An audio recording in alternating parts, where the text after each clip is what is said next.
Hola a todos y a todas. Antes de empezar, quisiera comentarles que estos videos de ninguna manera reemplazan todo el contenido que hay en las guías que están en formato PDF en el aula virtual de Moodle. Solo son videos explicativos donde se abordan algunos temas que creemos que son importantes. Por eso les pedimos que no dejen de pasar por las guías y resolver las actividades que allí se encuentran para luego poder discutirlas con el docente en las clases virtuales. Dicho esto, proseguimos. Los contenidos previos necesarios son concepto de medición, notación exponencial, conversión de unidades, y los temas que vamos a tratar son expresión de una magnitud con su incerteza, cifras significativas, incerteza absoluta, relativa y porcentual, y redondeo. Como para empezar, supongamos que vamos a medir una masa, es decir, vamos a pesar una muestra que consiste en una piedra. En un primer intento vamos a utilizar una báscula o una balanza de farmacia digital que pesa en kilogramos con un decimal después de la coma. Supongamos que el visor nos muestra que la piedra pesa 0,1 kilogramos. ¿Qué podríamos decir de esa medida? ¿Está bien? ¿Eso es exactamente así? O nos podemos preguntar qué hay después del 1. ¿Tendremos alguna incerteza en la medida? A ver, sigamos. Ahora pesamos la misma piedra en una balanza digital como las de fiambrería. El visor de la balanza ahora nos muestra que la piedra pesa 0,127 kilogramos. Y de nuevo nos podemos preguntar, ¿está bien la medida? ¿Qué hay después del 7? ¿Tendremos alguna incerteza en esta medida? Si la comparamos con la medida anterior, ¿es mejor? ¿Es peor? Bueno, sigamos. Y por último pesamos la piedra en una balanza analítica digital de laboratorio. El visor nos muestra que la piedra pesa 126,8213 gramos. Y de nuevo nos podríamos preguntar lo mismo que nos preguntábamos después de cada medida. Y ver que al final no eran 127 gramos, sino que eran 126,8213 gramos. En fin, podemos ver que con cada medición obtuvimos un resultado distinto, porque utilizamos diferentes instrumentos. Y que con cada instrumento conocimos con mayor o menor detalle cuál es la masa de la piedra. Y sea cual sea el resultado que nos arroje el instrumento que utilicemos, siempre vamos a poder hacernos las mismas preguntas. ¿Está bien lo que medimos? ¿O la última cifra que vemos en el visor es realmente la verdadera? ¿O qué cifras hay más allá de la última cifra que vemos en el visor? Entonces podemos decir que siempre que se realiza una medición, habrá una incerteza asociada al resultado de la medida. Acá hago una aclaración. En algunos textos, esta incerteza se las llama errores o error. Esto puede llevar a confusiones porque no es que se cometa un error al hacer la medición, sino que hay un margen de error en el número al que llegamos. Por eso en el contexto de este ciclo vamos a utilizar el término incerteza porque lo creemos más adecuado. Volviendo al ejemplo, podemos decir que el resultado de la medida con la báscula tiene mayor incerteza que el realizado con la balanza analítica. Y aquí podemos introducir el concepto de qué es la apreciación del instrumento. La apreciación del instrumento es la mínima graduación del mismo. Entonces, en los ejemplos que vimos, la apreciación de la báscula será igual a 0,1 kilogramos, el de la balanza de fiambrería será a 0,001 kilogramos y el de la balanza analítica será de 0,0001 gramo. Entonces, mientras menor apreciación tenga un instrumento, menor será la incerteza asociada a la medición que este instrumento realice.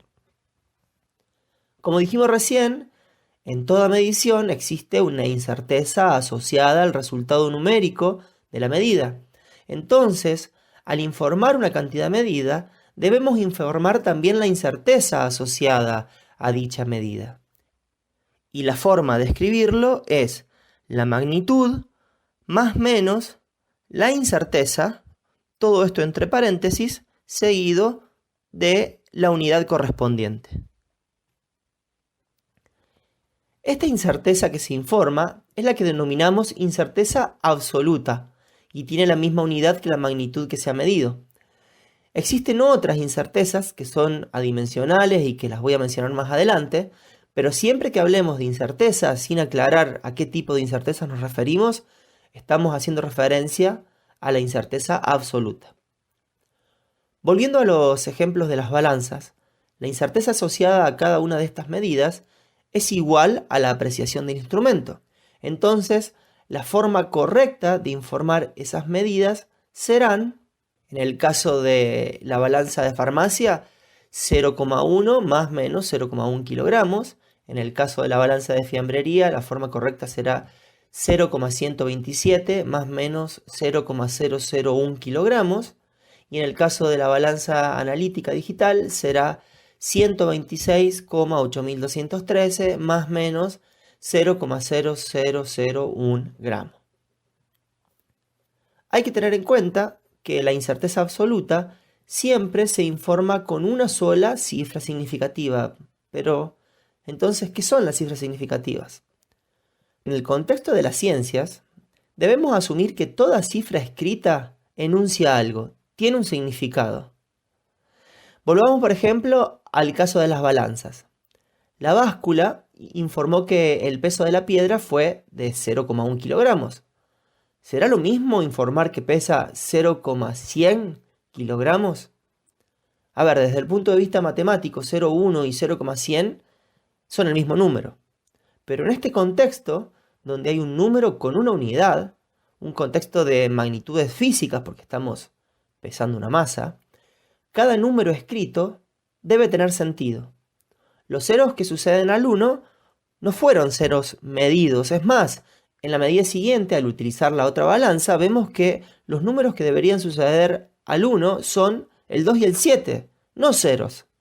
Entonces está mal agregar ceros. Incluso fíjense que el 7 está en la última cifra de la medida, es donde se encuentra la incerteza de la medida. Y al pesar la piedra con la balanza de menor apreciación, es decir, la balanza analítica, nos damos cuenta que en realidad no era un 7, debería haber sido un 6, seguido de 8, etc. Y así sucesivamente. Entonces, recapitulando, hay que recordar que las cifras significativas son las que tienen un valor físico, que fueron medidas o que fueron calculadas. Y además, no se deben agregar ceros a la derecha.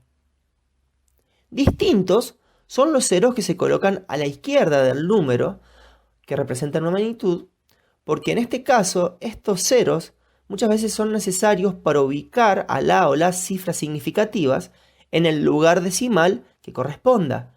Y estos ceros no son considerados cifras significativas. Por ejemplo, si hiciéramos un cambio de unidades para pasar esta masa de la balanza analítica de gramos a kilogramos, deberíamos agregar un cero. Y es válido agregar ceros a la izquierda. Y estos no se consideran cifras significativas. Cuando hacemos cambios de unidades, la cantidad de cifras significativas no tienen por qué cambiar. Contemos las cifras significativas de cada una de las medidas de estas masas. En todos los casos, la incerteza está informada con una sola cifra significativa. Fíjense, 1, 1 y 1. Los ceros que hay a la izquierda no son cifras significativas. La masa medida con la balanza de farmacia tiene una sola cifra significativa. La masa medida con la balanza de fiambrería tiene 3 cifras significativas, mientras que la masa medida con la balanza analítica tiene 7 cifras significativas. Fíjense que al cambiar de unidades, de gramos a kilogramos, en vez de agregar ceros, podríamos utilizar una notación exponencial. ¿Y qué pasa con las potencias de 10? Como dije recién, al cambiar de unidades no tienen que cambiar las cifras significativas. Es decir, las potencias de 10 tampoco cuentan como cifras significativas. Y tanto en gramos, en kilogramos con los ceros o en kilogramos con notación exponencial, siempre esa medida tiene 7 cifras significativas.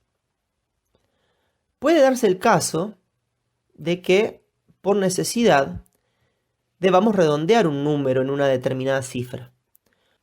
Supongamos que utilizando alguna técnica indirecta se midió o calculó la densidad de la piedra que pesamos antes. Y el resultado nos arroja un valor igual a 2,761 gramos por mililitro. Y la incerteza asociada a esta magnitud, que en este caso ya no es la apreciación del instrumento, sino producto de algún cálculo, porque se pueden haber usado más de un instrumento, es igual a 0,027 gramos por mililitro. Como ya sabemos, nosotros necesitamos redondear la incerteza a una sola cifra significativa. Entonces, ¿cuál es el criterio que vamos a utilizar en este ciclo para redondear? El siguiente. Si la primera cifra que se quiere despreciar es menor que 5, la última cifra conservada no se altera, que no vendría a ser el caso de la incerteza que tenemos nosotros. Por ejemplo, redondear un número 0,1436 a dos cifras significativas da como resultado 0,14, ya que la primera cifra que se va a despreciar es menor que 5, es un 3. Por otro lado, si la primera cifra que se quiere despreciar es igual o mayor que 5, la última cifra conservada se aumenta en una unidad. Como por ejemplo, redondear el mismo número, 0,1436 a 3 cifras significativas, es decir, vamos a despreciar ese 6. Como ese 6 es mayor o igual a 5, la última cifra con la que nos quedamos, que es un 3, tiene que aumentar en una unidad. Entonces, el redondeo va a ser 0,144. Entonces, en nuestro caso, ¿qué es lo que tenemos que hacer como primer paso? Redondear la incerteza a una sola cifra significativa. Entonces, la incerteza nos quedaría correctamente expresada de la siguiente manera. La incerteza va a ser igual a 0,03 gramos por mililitro. Recuerden siempre de poner las unidades. Lo segundo que tenemos que hacer es redondear la magnitud al decimal que ocupa la incerteza. ¿Por qué? Fíjense que la densidad la tenemos expresada con 3 decimales, pero nuestra incerteza tiene 2 decimales. Es decir, el tercer decimal no tiene sentido porque está dentro de la incerteza de nuestras medidas. Ese 1 no tiene valor porque no es medido, o sea, no tiene sentido poner números que vayan más allá de la incerteza, porque justamente son inciertos, no sabemos qué número en realidad irían. Entonces, tenemos que redondear a la segunda cifra decimal. Nos fijamos que lo que vamos a descartar es un 1, entonces la última cifra que conservamos se mantiene y la densidad correctamente escrita nos queda 2,76 gramos por mililitro.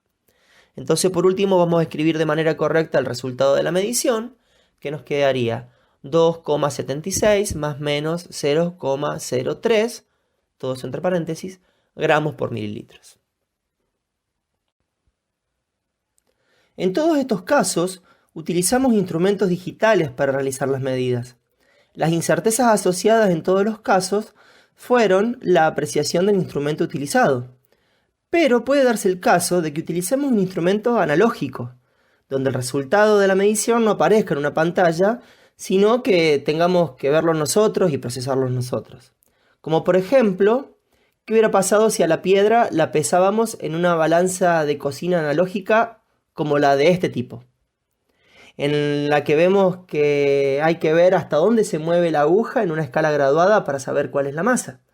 Si miramos más de cerca, la aguja debería marcar algo así. Vean que la apreciación de la balanza es de 40 gramos, es decir, cada marquita chiquitita que se ve representan 40 gramos.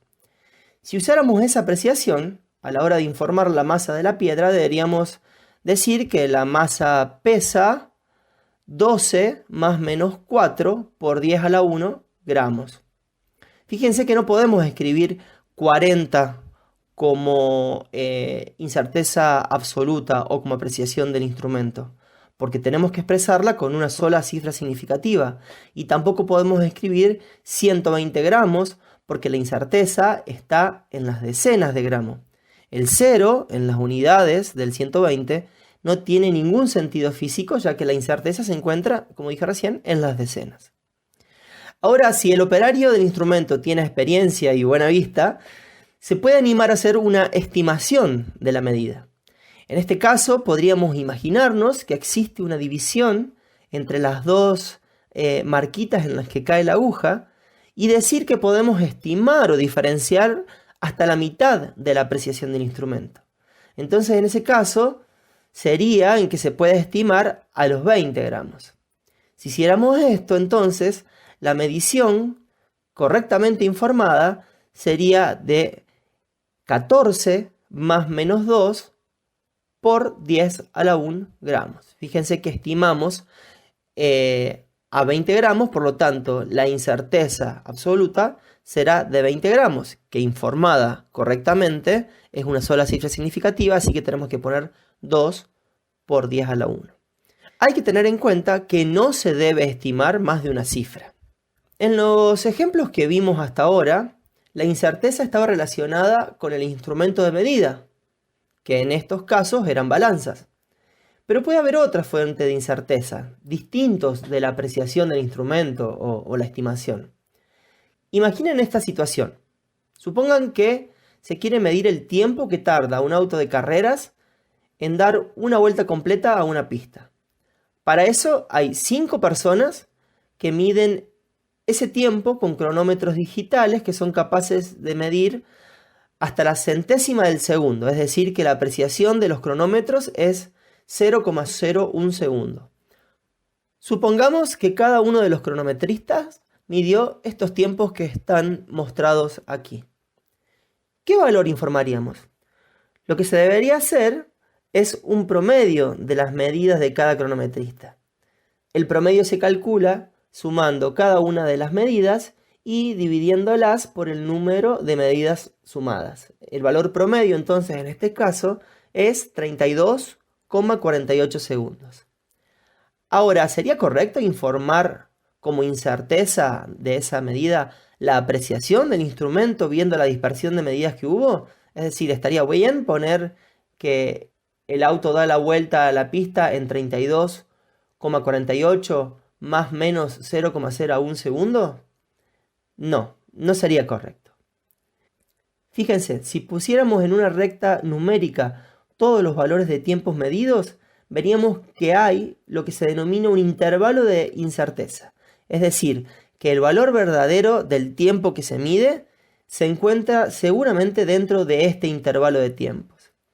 Entonces, la forma de expresar la medida será el promedio más menos la mitad del intervalo de incerteza. El intervalo de incerteza se calcula haciendo la resta entre el valor más alto y el valor más bajo del grupo de medidas. Entonces el valor de la incerteza absoluta será de 0,1 segundos. Por último, lo que nos queda por hacer es escribir de manera correcta el tiempo. La incerteza tiene solo una cifra decimal, mientras que el tiempo tiene 2, por lo tanto vamos a tener que redondear. La forma correcta de escribirlo sería 32,5 más menos 0,1 segundo. Vale la pena aclarar que en situaciones en donde la cantidad de medidas a promediar son muchas, lo correcto sería hacer un análisis estadístico y calcular la desviación estándar. Pero eso lo van a ver más adelante. En el contexto del ciclo, cuando tengamos un grupo de medidas, lo que vamos a hacer va a ser calcular el promedio y la incerteza será el intervalo de incerteza sobre 2. Bueno, solo para mencionarlo, sepan que existen otras fuentes de incertezas, como las que se nombran aquí, como por ejemplo la incerteza en la definición de la unidad de medida, incerteza en la definición de la cantidad a medir, incerteza debida al proceso de la medición, y bueno, y la precisión del instrumento, que es algo de lo que ya vimos. En la guía cada uno de estos tipos de incertezas se encuentra detallado, así que pasen por la guía para leer qué es lo que dice acerca de estos temas.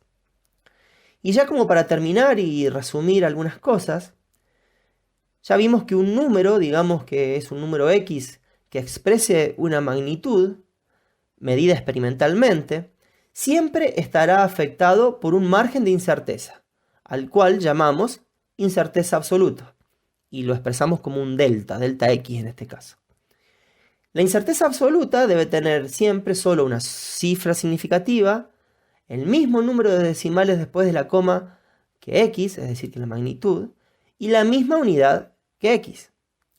Como mencioné hace un ratito, existen otros tipos de incertezas. Estas son las incertezas relativa y la incerteza relativa porcentual.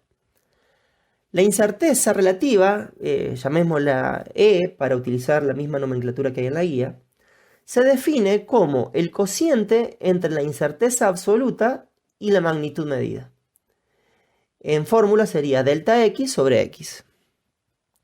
Esta incerteza es muy importante porque nos da una idea de la fracción que representa la incerteza respecto de la cantidad medida. Más adelante van a ver que se puede relacionar también con la precisión con la que fue hecha la medida. También se utiliza en muchos cálculos de propagación de incertezas. Noten que tanto la incerteza como la magnitud van acompañadas de sus unidades, por lo que la incerteza relativa es completamente adimensional, es decir, que no tiene unidades. Otra diferencia de la incerteza absoluta es que la incerteza relativa sí se puede escribir con más de una cifra significativa. Por último, tenemos la incerteza relativa porcentual, que no es ni más ni menos que la incerteza relativa multiplicada por 100. Al igual que la incerteza relativa porcentual nos da una idea del porcentaje que representa la incerteza respecto del total de la magnitud medida.